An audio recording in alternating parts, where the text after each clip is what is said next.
Hello students, आज कमल sir blast करने वाले हैं। अच्छा, ब्लास्ट कैसे पता है? इंडेक्स नंबर जो चैप्टर है ना, उसमें आप इंडेक्स नंबर ढूंढना तो सीख गए, लेकिन उसका यूटिलाइजेशन कहाँ कहाँ कैसे कैसे होता है एक ही दिन में सब क्लियर। और वो भी कैसे पता है? सब जितने भी सम्स लिए ना, सब एग्जाम के। और सिर्फ इतना नहीं, हर एग्जाम में से वो सम कवर करता है। यानी आज के लेक्चर में आपको ऐसा लगेगा सर जी सब पेपर सॉल्व हो गए, लेकिन बातों से नहीं, काम से काम करते हैं। स्टार्ट करेंगे lecture. Exercise 1 section C sum number 8 जुलाई 22 में पूछा गया है। अब ये क्वेश्चन था किसका? तो सिंपल सुनो, रियल वेज। किसके लिए था? Real veg. Find real veg. अब रियल वेज यानी रियलिटी ऑफ द वेज।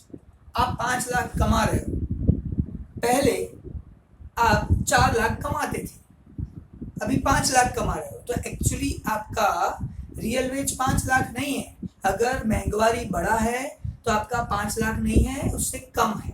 महंगाई बढ़ा है तो, अगर महंगाई कम हुआ है तो आपका रियल वेज उससे ज्यादा है। ठीक है, इसको थोड़ा डिटेल में समझते हैं। क्या दिया है? ईयर दिया है 10, 11, 12, 13। एवरेज वेजेस, आपको ये वेजेस अवेलेबल है, और most IMP cost of living index available है। तो cost of living index number से हम लोग फाइंड कर सकते हैं रियल वेज। तो हमको यहां तक क्वेश्चन दिया है, फिर बोला है फाइंड रियल वेज। अब ये क्वेश्चन सॉल्व कैसे करेंगे? एकदम आसान है, देखो ध्यान से। Cost of living index number 120, wages है एक्चुअली 35,000। तो मैंने बताया ना कि अगर महंगाई बढ़ा है, देखो महंगाई 20% बढ़ा है, अब तो आप लोग इंडेक्स नंबर में ब्रिलियंट हो चुके हैं। तो इससे ये तो पता चलता है 20% महंगाई बढ़ी है, तो आप एक्चुअली 35,000 नहीं कमा रहे हो, उससे कम कमा रहे हो। तो रियल वेज कैसे फाइंड करोगे? एकदम आसान। आपका जो एवरेज वेजेस है 35,000, वो लिखो 35,000 divide by cost of living index number 120 percentage. आपको कैलकुलेटर में करना है 35,000 डिवाइड बाय 120 परसेंटेज का साइन दबा दो, तो आपका जो आंसर आएगा वो आएगा 29,166.6666 कंटिन्यूस। तो देखो एक्चुअली तो आप एवरेज 35,000 कमा रहे हो, लेकिन महंगाई बढ़ने के हिसाब से एक्चुअल आपने कितना कमाया है? 29,166। इसे बोलेंगे रियल वेज। खत्म सा। 1 मार्क में पूछते हैं तो भी आना चाहिए। कभी कभी पूछते हैं रियल वेज फाइंड करने के लिए कौन सा इंडेक्स नंबर यूज होता है? Sir ji cost of living index number use होता है। सिंपल। ये था 2010 का रियल वेज। अब 2011 में महंगाई और बढ़ी 150, तो इसके हिसाब से 150 तो 40,000 डिवाइड बाय 150 परसेंटेज, आंसर आएगा 26,666। एक्चुअली कमाया 40, लेकिन रियल बात करोगे तो 26 ही कमाया, क्योंकि सामने महंगाई 50% बढ़ा है। चलो, कोई स्टूडेंट्स टेक्स्ट बुक में देखेगा तो फॉर्मूला क्या है? 35,000 real average wage divide by cost of living index number 120 into 100। बात एक ही है, यहाँ पे परसेंटेज लगाया या इंटू 100 किया, एक ही बात है। चलो, अब ये दोनों तो आपके लिए आसान है ना। 42,000 divide by 130 percentage. Next 50,000 divide by 160 percentage. ये मिले मुझे रियल वेजेस। सम खत्म हो गया, इतना आसान था। अब सोचो, इंडेक्स नंबर का एक यूज रियल वेज फाइंड करने के लिए, समझ में आ गया? खत्म। इसलिए बोल रहा ब्लास्ट करने वाला, रियली पता चलेगा यूजेस कहाँ है। Next sum, exercise 1 section C sum number 9। अब ये सम देखो, जुलाई 18, जुलाई 19, मार्च 19, मार्च 22, 4 बार आ चुका है, और उसी से मैं सिखाने जा रहा हूँ। क्वेश्चन में क्या है देखो, wholesale price index number in 2014 is this, 2015 is this. ये होलसेल प्राइस इंडेक्स नंबर दिया हुआ है। हमको क्या फाइंड करने को बोल रहा है? फाइंड रेट ऑफ इन्फ्लेशन अब इससे ये पता चल गया sir rate of inflation find करने के लिए होलसेल प्राइस इंडेक्स नंबर चाहिए, ये कॉस्ट ऑफ लिविंग इंडेक्स नहीं चाहिए। तो ये 1 मार्कर क्वेश्चन में ध्यान होना चाहिए। अच्छा, अब रेट ऑफ इन्फ्लेशन का फॉर्मूला क्या?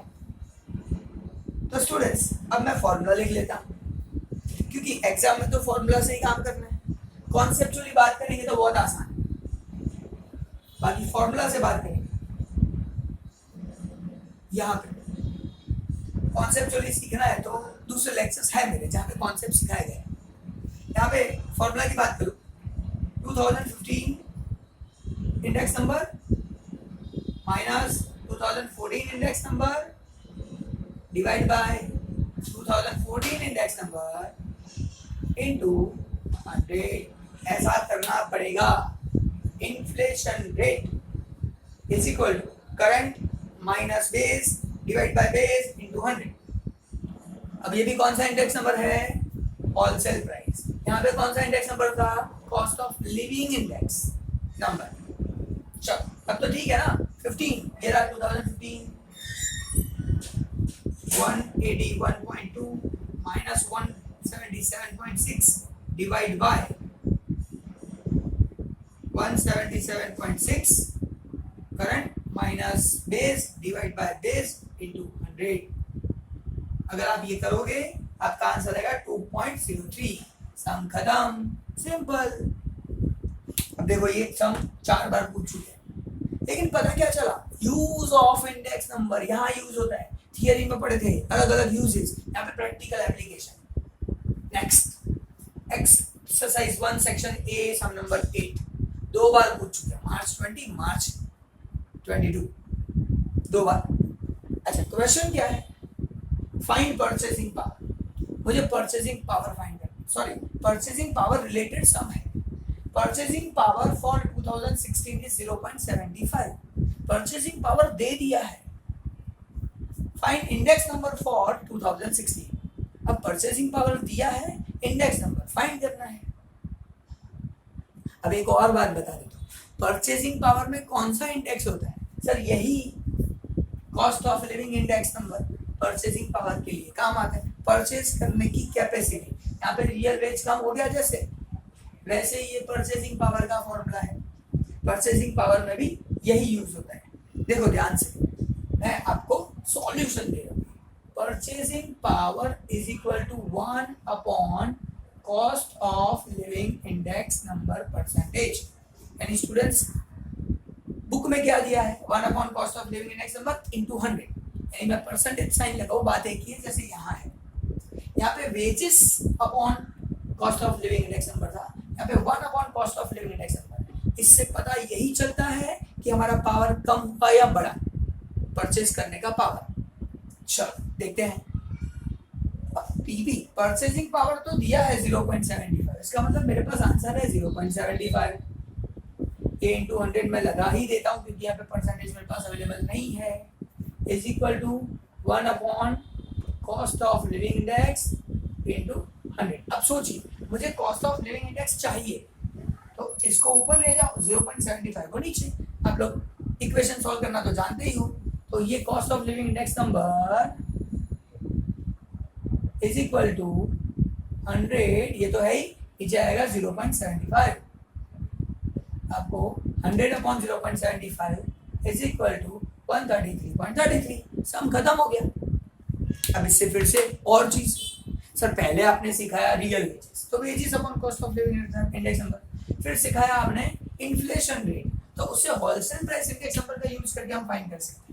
फिर सिखाया purchasing power, 1 upon cost of living index number, ये दोनों कनेक्टेड है। Wages upon cost of living index करोगे तो रियल वेज मिलेगा, 1 upon cost of living index number करोगे तो परचेसिंग पावर मिलेगा। अब परचेसिंग पावर दिया था और मैंने इंडेक्स नंबर फाइंड किया, यही तो नया है और कुछ नया तो है नहीं। तो आंसर है 133.33।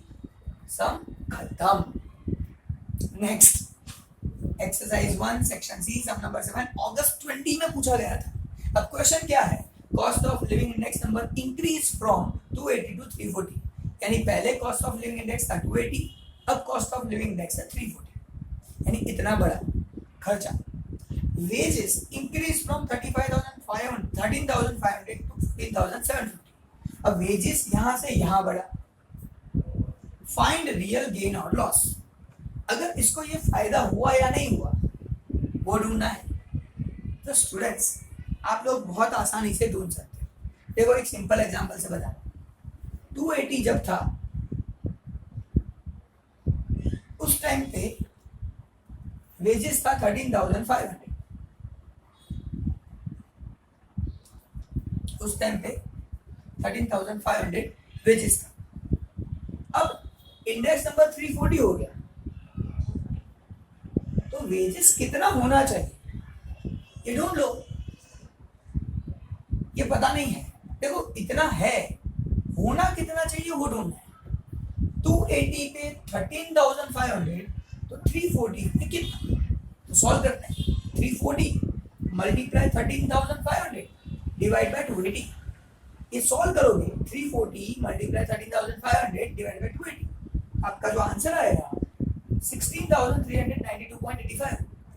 इतना वेजेस होना चाहिए 340 के हिसाब से, लेकिन एक्चुअल वेजेस तो 14,750 है।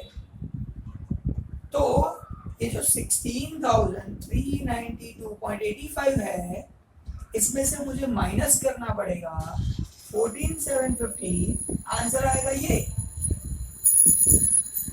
ये है मेरा लॉस। It's actually loss. क्यों? सैलरी इतना होना चाहिए, है इतना, तो जो डिफरेंस है वो है मेरा लॉस। सब खत्म हो गया, लिखना है लॉस। अगस्त 20 में ही पूछा गया है। देखो कैसे कैसे यूज होता है इंडेक्स नंबर का आपकी लाइफ का। ये कैलकुलेशन जो है ना, अगर फ्यूचर में करना शुरू कर दिया तो इसके हिसाब से हम लोग समझ सकते हैं कि हम कहाँ है। अब प्रैक्टिकल एप्लीकेशन आया है। चलो ऐसे ही सेम आगे बात करेंगे। Exercise 1 section C sum number 11 मार्च 23 में पूछा गया है। क्या लिखा है भाई? डिस्पोजेबल इनकम 2014 में था 25,000। अब cost of living index number find करना। 16 में 120, 14 के बेस पे 16 में 120 हमारा cost of living index number है। तो पूछ रहा है भाई इनकम कितना होना चाहिए, ये सभी तो है। देखो 25,000 था। अब दो तरीके से ढूंढ सकते हो, एक तो 120 है इंडेक्स नंबर, यानी 20% बढ़ा है, तो इसमें भी प्लस 20% करोगे 30,000 आंसर आ जाएगा। कोई बोले नहीं सर मुझे तो ये मेथड से नहीं करना है, कॉन्सेप्ट पता चला 20% बढ़ना चाहिए, तो ये 25,000 में 20% बढ़ना चाहिए।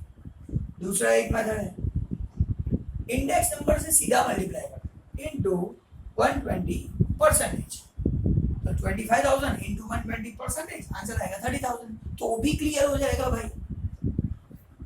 इन शॉर्ट इतना 30,000 उसका इनकम होना चाहिए कॉस्ट ऑफ लिविंग इंडेक्स के हिसाब से। सम खत्म, happy happy. Next exercise 1 section A sum number 7 मार्च 18, 19, 22 तीन बार आ चुका है भाई। अब सब में है कुछ नहीं। देखो price of item increase by 4.5 times, price of item increase by 4.5 times. याद करो मैंने आपको एक सम सिखाया था मस्त, शायद लास्ट वाला सम था सेक्शन एफ में, जिसमें अलग अलग टाइप के इंडेक्स नंबर फाइंड करते हैं। उसमें ऐसा था इंक्रीज बाय 4.5 टाइम्स। तो पहले तो 4.5 टाइम्स, पहले 100 था ऐसा मानो, 100 इंटू 4.5।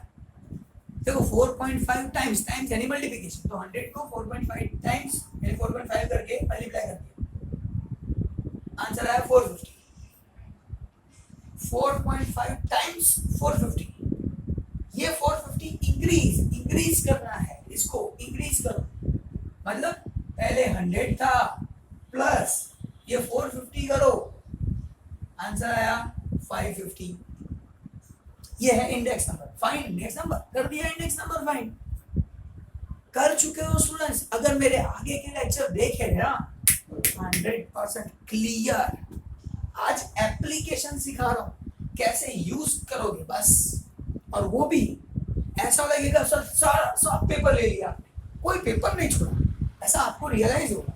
चलो लास्ट वन, इलस्ट्रेशन 24, सम नंबर 2, मार्च 18 में पूछा गया था। अब इसमें क्या बोला है, last year index number is 8/9 times Fisher index number. अब इसको लिखेंगे कैसे sir ji, last year index number is 8/9 times यानी मल्टीप्लिकेशन ऑफ फिशर, यानी लास्ट ईयर जो है is equal to 8/9 into IF, ऐसा है। फिर बोला है इफ फिशर इंडेक्स नंबर 180, मतलब ये फिशर का आंसर हमें दे दिया है, तो 8/9 into Fisher answer 180।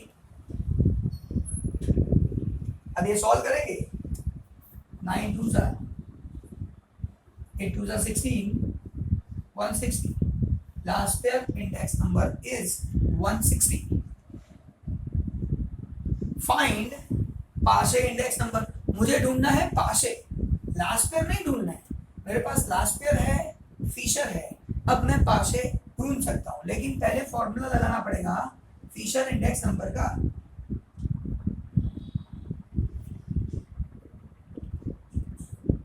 Fisher index number is equal to under root last year index number into Paasche index number. अब ये भी आप सीख चुके हो। अब इसमें जो जो अवेलेबल है लिखते जा रहे हैं। सर फिशर इंडेक्स नंबर ये रहा 180, root as it is, last year index number 160 into पाशे। अब आप लोगों को पता है रूट कैंसिल करना है, स्क्वायर कर दो।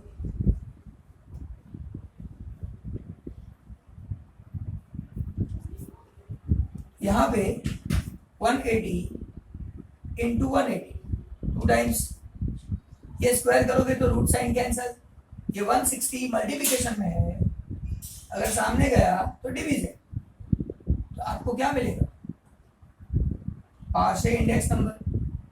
और जब ये सॉल्व होगा तो आपका आंसर आएगा 202.5% पाशे इंडेक्स नंबर। यहाँ पे मेरा सम 100% खत्म।